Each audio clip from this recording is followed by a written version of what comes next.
Okay, now we're going to bring you to the Cook Islands. And we're going to do a song entitled Akakino. And this is a beautiful song, and ironically, it was written for the composer's daughter, who was being made fun of just because of the color of her skin. But like any true Polynesian fashion, this negative became a positive. A beautiful song with a strong message. Stop the bullying.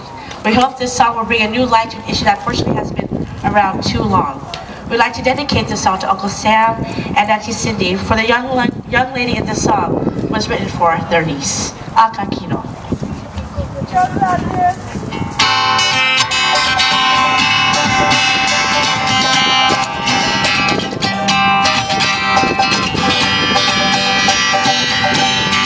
Akakino,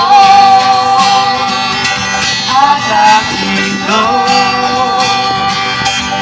Erogo ira okite yo, Akakino, Atokune owarie.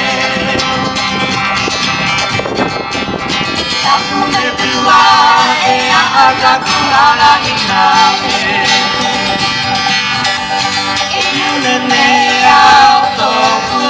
Mata,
Hati-hati